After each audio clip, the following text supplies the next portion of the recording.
दी कल्ब में अजमत मुस्तफ़ा सैयदी आला हज़रत पे लाखों सलाम। तो हम अपनी ज़िंदगी अपने लिए गुजारते हैं, हम अपनी ज़िंदगी अपने बच्चों के लिए गुजारते हैं, हम अपनी ज़िंदगी ख़ानदान के लिए गुजारते हैं, लेकिन इन बुज़ुर्गों ने ज़िंदगी अपने लिए नहीं बल्कि अल्लाह उसके रसूल के दीन की बका के लिए इसने ज़िंदगी गुजारी है। इसने अपने ख़ानदान का खुतबा नहीं पढ़ा बल्कि इसने मुस्तफ़ा जान रहमत की अज़मत का खुतबा पढ़ा।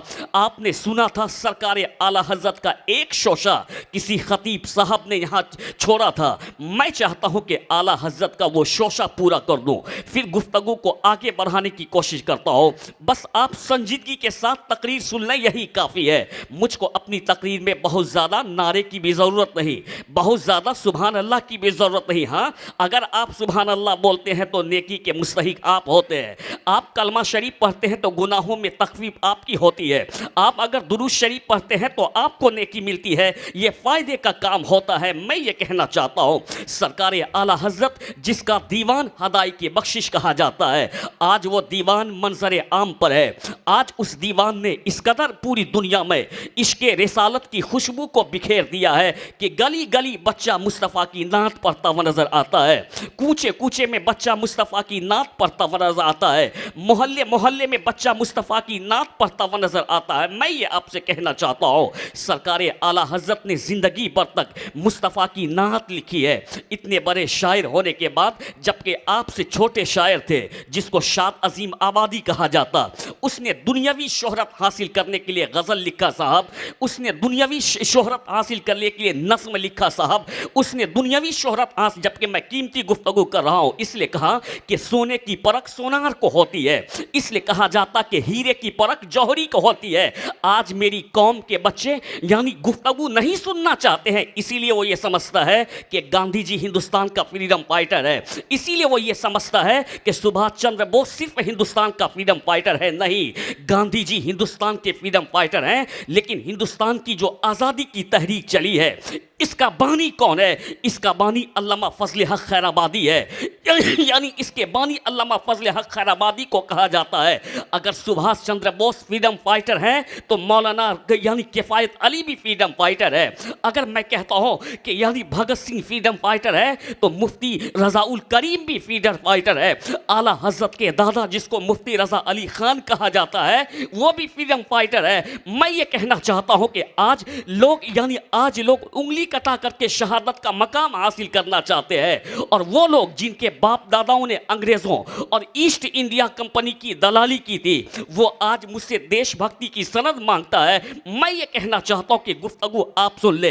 मुरादाबाद के चौराहे पर मौलाना किफ़ायत अली काफ़ी ने यानी जिसने जंग का बिगुल बजाया और जिसने कहा था कि हम जिहाद में शामिल हो रहे हैं, लोगों ने उससे कहा कि आप पीछे हटिए, पीछे नहीं हटेंगे तो आपको जेल में डाल दिया जाएगा। लोगों ने कहा कि पीछे हटिए, पीछे न हटेंगे तो आपके बच्चों को तहोबाला कर दिया जाएगा। लोगों ने कहा कि आप पीछे हटिए, नहीं हटेंगे तो आपको फांसी पे चढ़ा दिया जाएगा।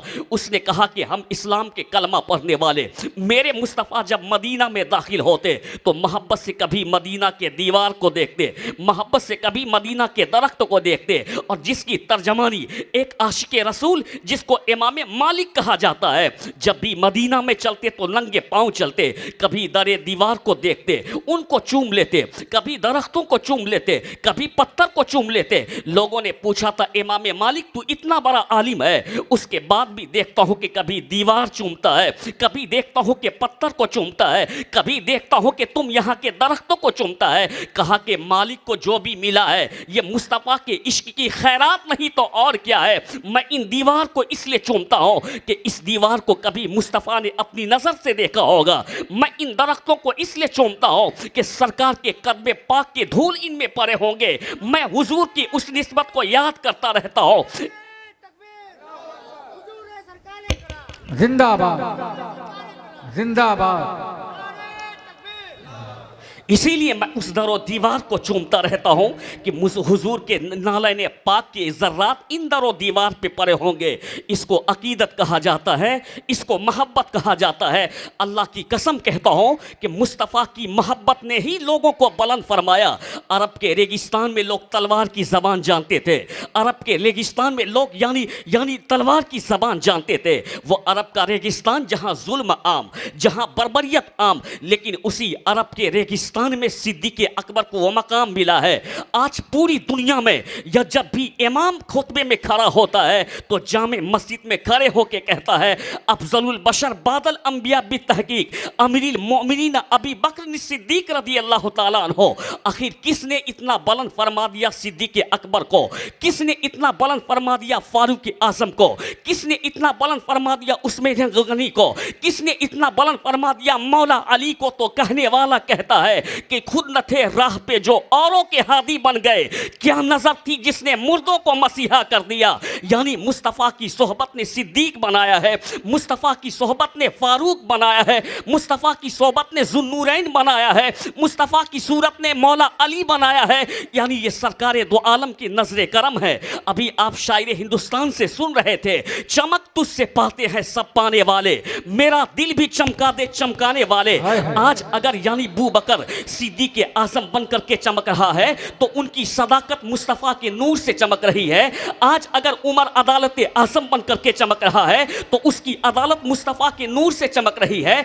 आज अगर उस्मान ज़ुन्नूरैन बन करके चमक रहा है तो उसकी सखावत मुस्तफ़ा के नूर से चमक रही है। आज अगर यानी हज़रत अली शुजात आज़म बन करके चमक रहे हैं, उनकी शुजात मुस्तफ़ा के नूर से चमक रही है। अबू हनीफा की इमामत मुस्तफ़ा के नूर से चमक रही है। अब्दुल कादिर की गौसियत मुस्तफ़ा के नूर से चमक रही है। यानी गरीब नवासी मुस्तफ़ा के नूर से, अहमद रज़ा की इमामत मुस्तफ़ा के नूर से, मुस्तफ़ा रज़ा खां की विलायत मुस्तफ़ा के नूर से, ताजुश शरिया का मकाम मुस्तफ़ा के नूर से। इमाम कहते हैं चमक तुझसे पाते हैं सब पाने वाले, मेरा दिल भी चमका दे चमकाने वाले। नारे तकबीर, जोर से नारे तकबीर, नारे रिसालत, खतीबे आज़म हिंदुस्तान गुलाम गौस मरकजी, नारे तकबीर, नारे रिसालत।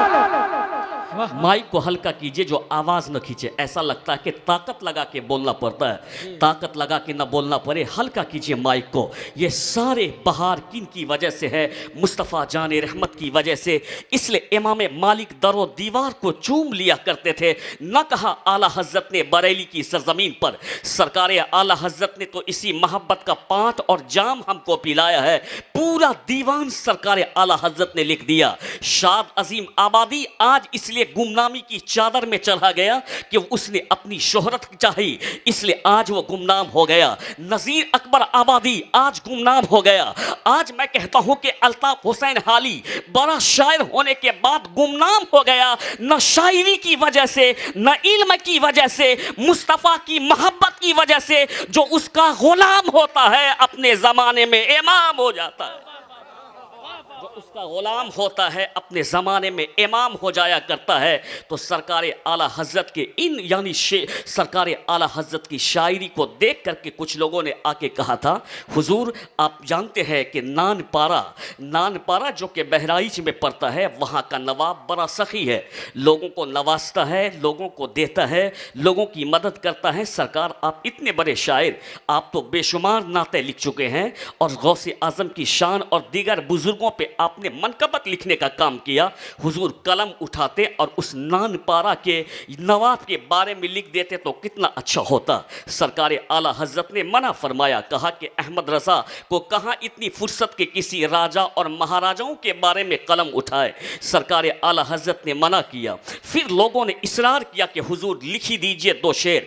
कलम उठाते हैं और नात लिखना शुरू कर देते हैं। वो खूबसूरत सा मतला, वह कमाले हुस्ने हुजूर है कि गुमाने नक्शे जहां नहीं, यही फूल खान से दूर है, यही शम्मा है कि धुआं नहीं।